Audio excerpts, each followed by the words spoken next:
Assalamualaikum warahmatullahi wabarakatuh. Selamat pagi anak-anakku semuanya. Selamat bertemu kembali dengan Ibu dalam pelajaran Al-Quran Hadis. Apa kabarnya hari ini anak-anak semuanya? Oke, alhamdulillah ya. Semoga kita semua senantiasa selalu ada dalam lindungan dan bimbingan Allah Subhanahu wa taala. Amin ya Allah ya rabbal alamin. Oke, anak-anak, untuk materi Al-Quran Hadis sebelum kita sampai ke pembelajaran, Ibu akan memaparkan dulu materi yang akan kita bahas di semester ganjil ini, yaitu materi Al-Quran Hadis semester ganjil. Ada 4 bab yang harus kita selesaikan nih di semester ini anak-anak. Yang pertama adalah bab 1 belajar surah Al-Alaq, bab 2 belajar surah Al-Qadar, bab 3 belajar hukum bacaan ro, bab 4 belajar hadis tentang keutamaan memberi. Nah anak-anak, selanjutnya kita akan mulai dengan bab 1 ya, belajar surah Al-Alaq. Nah untuk bab 1 ini, kompetensi dasar dari bab 1 belajar surat Al-Alaq adalah KD 11 menerima Quran surat Al-Alaq sebagai firman Allah Subhanahu wa taala. KD 21 menjalankan sikap disiplin dalam belajar. KD 31 memahami arti dan isi kandungan Al-Quran surat Al-Alaq. KD 411 mendemonstrasikan hafalan surat Al-Alaq, dan KD 412 mengomunikasikan kandungan surat Al-Alaq. Adapun indikator dari pembelajaran bab 2 ini adalah yang pertama, kalian mampu membaca surah Al-Alaq. Yang kedua, kalian mampu menerjemahkan surat Al-Alaq. Yang ketiga, kalian mampu menghafalkan surat Al-Alaq. Yang keempat, kalian mampu menulis ayat-ayat dalam surat Al-Alaq. Yang kelima, kalian mampu menulis isi kandungan surat Al-Alaq. Dan yang keenam, kalian mampu menyimpulkan isi kandungan dari surat Al-Alaq. Oke, baik anak-anakku, langsung saja yuk kita lihat. Coba kalian amati, di sini ada 2 buah gambar yang harus kalian tahu. Gambar apakah ini kira-kira? Nah, ya, harus kalian tahu apa gambar tersebut. Kemudian, apakah kalian pernah membaca Al-Quran surah Al-Alaq? Dan kapan surat Al-Alaq diturunkan? Oke, baik anak-anak, sudah bisa menjawab ya, mengamati kedua gambar tadi? Oke, betul ya. Gambar yang pertama adalah gambar Al-Quran, yang mana Al-Quran adalah merupakan kitab suci umat Islam. Gambar yang kedua adalah Gua Hiro yang berada di Jabal Nur, kota suci Makkah Mukarramah. Nah anak-anak, mari kita belajar dan mencari tahu tentang surat Al-Alaq.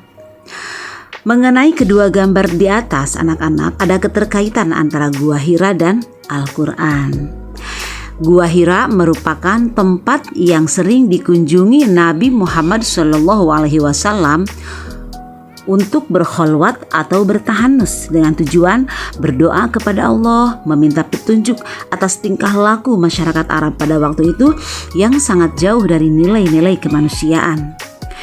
Di Gua Hira lah Nabi berdoa dan memohon kepada Allah agar diberi jalan keluar guna merubah tradisi masyarakat Arab tersebut menjadi lebih baik.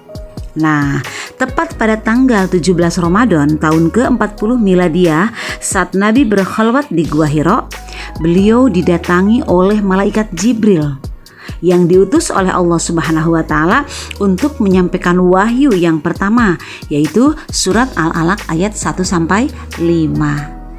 Oke, baik anak-anak, untuk mengetahui surat Al-Alaq itu seperti apa sih ayatnya ya. Nah, kalian sudah pernah kan membaca surat Al-Alaq? Pastinya, karena surat Al-Alaq adalah merupakan salah satu surat yang harus kalian hafal di kelas 3 kemarin, tahun yang lalu ya, 3 tahun ke belakang. Oke, baik anak-anak, yuk kita baca bersama-sama ya anak-anak surat Al-Alaqnya. Perhatikan makhrajul huruf dan tajwidnya. Kita baca bareng ya. A'udzu billahi minasyaitonir rajim.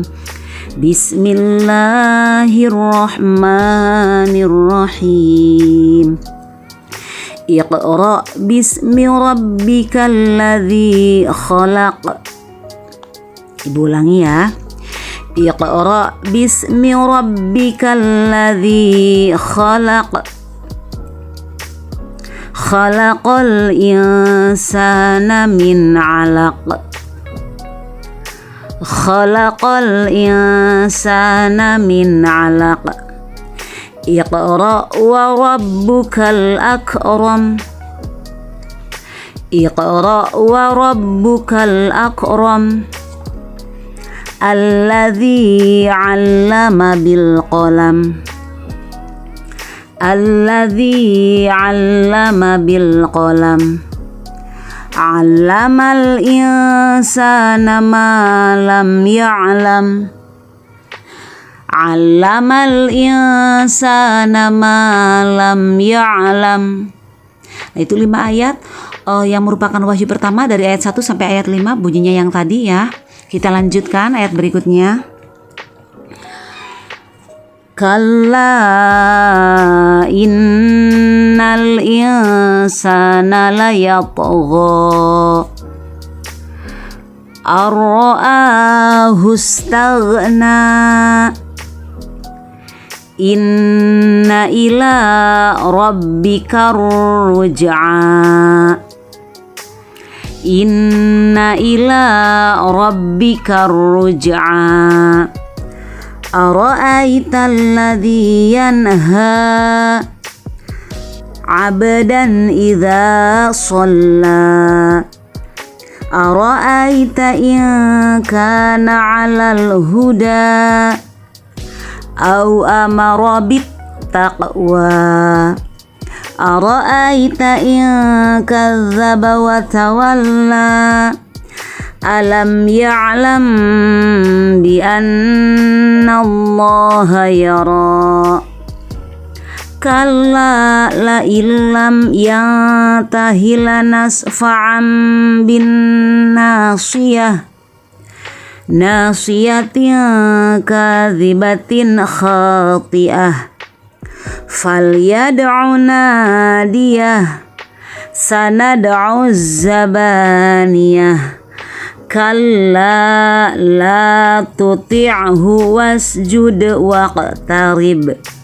Shadaqallahul azim. Oke, alhamdulillah. Silakan anak-anak kalian baca berulang-ulang ya sampai kalian hafal dan benar bacaannya. Oke, baik anak-anak, selanjutnya di sini ada kata mufrodat dari ayat-ayat tadi yang sudah kita baca. Nah, apabila kita mengetahui ayat-ayat arti kata dari mufrodat, maka kita akan bisa mengartikan ayat per ayatnya.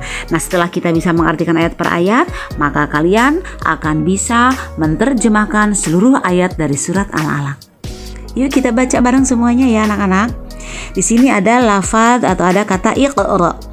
Iqra artinya bacalah. Bismi dengan menyebut. Alladzi yang khalaqa menciptakan. Al-insan manusia. Min dari. Al-akram mulia. Allama mengajar. Bil qalam dengan pena. Kalla sekali-kali tidak. Layatgha melampaui batas. Ar-ruj'a tempat kembali. Ara'aita bagaimana pendapatmu. Yanha melarang. Abdan seorang hamba. Idza apabila. Sholat yang kana jika itu benar. Ala di atas. Al-huda petunjuk. Au atau. Amaro dia menyuruh. Bittaqwa bertakwa. Kadzdzaba mendustakan. Tawalla berpaling. Yara melihat. Nadiyah golongannya. Az-zabaniyah malaikat zabaniyah. La jangan atau tidak. Tuti'hu kamu patuh kepadanya. Wasjud dan sujudlah. Waqtarib serta dekatkanlah. Itu harus kalian hafal ya kata mufrodatnya. Selanjutnya setelah kita mengetahui kata mufrodat, maka kita akan menerjemahkan atau merartikan ayat per ayat, kemudian menerjemahkan seluruh ayat dari surat Al-Alaq. Silakan kalian bisa baca sendiri ya sayang ya. Oke. Nah baik anak-anak, selanjutnya untuk kandungan surat Al-Alaq ya.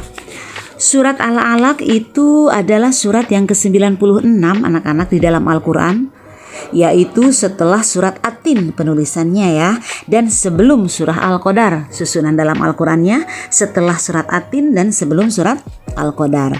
Di mana di dalam surat Al-Alaq itu, di dalamnya terdapat wahyu yang pertama kali turun kepada Nabi Muhammad, yaitu ayat 1 sampai dengan ayat 5. Ayat pertama wahyu pertama ini, yaitu ayat 1 sampai 5, turun bertepatan dengan malam 17 Ramadan. Maka dari itu pada setiap tanggal 17 Ramadan kita sebut dengan malam nuzulul Quran. Kemudian anak-anak, semua ayat yang ada dalam surat Al-Alaq itu semuanya turun di kota Mekah. Maka dari itu termasuk golongan surat Makkiyah atau disebut surat Makkiyah, yaitu surat yang diturunkan di kota Mekah. Kenapa dikatakan surat Al-Alaq? Nah, Al-Alaq ini mengambil dari ayat kedua dalam surat Al-Alaq, yaitu khalaqal insana min 'alaq. Nah, min 'alaq diambil dari kata Al-Alaq yang ada pada ayat kedua, nama surat Al-Alaq tersebut. Nah, anak-anak, pada ayat 1 sampai 5 itu diperintahkan kepada kita untuk membaca. Dalam hal ini berarti kita dituntut untuk mempelajari ilmu pengetahuan, baik ilmu pengetahuan umum maupun ilmu pengetahuan agama. Nah, kita dituntut untuk mencari dan menguasainya seluas-luasnya. Oke anak-anak, selanjutnya di ayat selanjutnya dalam surat Al-Alaq itu menjelaskan bahwa berisi peringatan kepada Abu Jahal. Siapa Abu Jahal itu? Pimpinan Quraisy ya, yang pernah melarang Nabi Muhammad SAW untuk melaksanakan sholat. Bahkan Abu Jahal anak-anak mengancam untuk menginjak leher dan membenamkan wajah Nabi Muhammad SAW apabila dia mendapati Rasulullah SAW sholat. Namun ternyata anak-anak, kenyataannya tidak seperti itu. Setelah Abu Jahal melihat Nabi Muhammad SAW sedang sholat, ia selalu tidak mampu untuk mendekati Nabi. Ia mundur, tidak bisa mendekati Rasul, apalagi sampai menginjak leher dan memendamkan wajahnya. Kenapa? Karena dia ketika akan mendekati Nabi, ketika melihat Nabi sholat dan akan mendekati beliau, dia merasa ada parit dari api yang menakutkan dan menyala-nyala.